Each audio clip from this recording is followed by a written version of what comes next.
বাংলা চলচ্চিত্রের ভালোর দিকটি চিন্তা করে সরকার ইতিমধ্যে সরকারিভাবে অনুদান দিয়ে যাচ্ছেন প্রযোজকদের।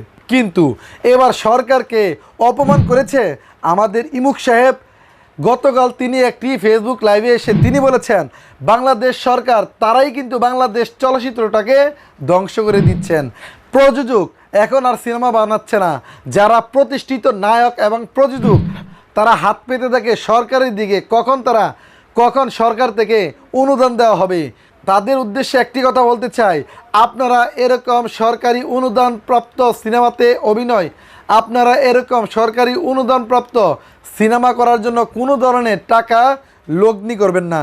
এবার ঈদে শাকিব খানের একটি সিনেমা মুক্তি পেয়েছে, পাশাপাশি বাংলা চলচ্চিত্রের কুইং অভিনেত্রী অপু বিশ্বাসের একটি চলচ্চিত্র মুক্তি পেয়েছে।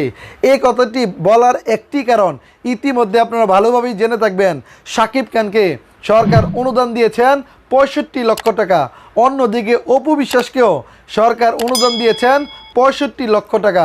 কিন্তু সূত্রের খবর ৬৫ লাখ টাকা অনুদান পেয়ে অপু বিশ্বাস প্রযোজনায় নাম লিখিয়েছেন এবং তার নির্দিষ্ট অর্থায়নে তৈরি করেছেন লাল শাড়ি সিনেমাটি।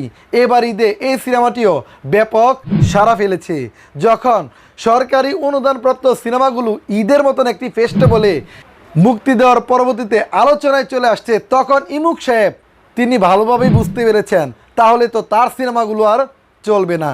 তাই সরকারি অনুদানপ্রাপ্ত সিনেমাগুলোকে বাধা বিপত্তি দেওয়ার জন্য ফেসবুক লাইভে এসে সরকারের কাছে আবেদন করেছে যাতে করে সরকারি অনুদান না দেওয়া হয়ে থাকে।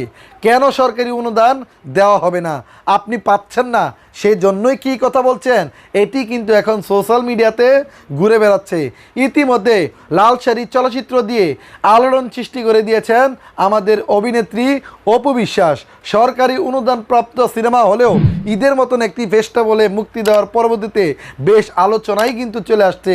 আর এই আলোচনাকে সহ্য করতে না পেরে এবার ইমুক সাহেব যেভাবে কটাক্ষ করে কথা বলেছেন, এই কটাক্ষগুলো করা হয়েছে শাকিব খানকে এবং অপু বিশ্বাসকে। এই বিষয়টাকে প্রত্যেক সাকিবিয়ানরা কেমন করে দেখছেন অবশ্যই ভিডিওর কমেন্টের মাধ্যমে আপনাদের মতামত জানিয়ে দিবেন। তো আজকের ভিডিওটি এই পর্যন্তই। ধন্যবাদ সবাইকে। আসসালামু আলাইকুম ওয়া রাহমাতুল্লাহি ওয়া বারাকাতুহু।